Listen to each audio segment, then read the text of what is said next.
కాల్వ కింద పాలంకి వెయ్యంగా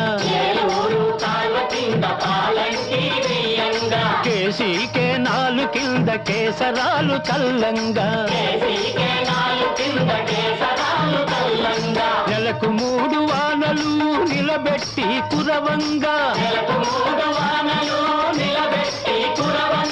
చెయ్యెత్తు నా పైరు చెందించి పెరిగింది బంగారు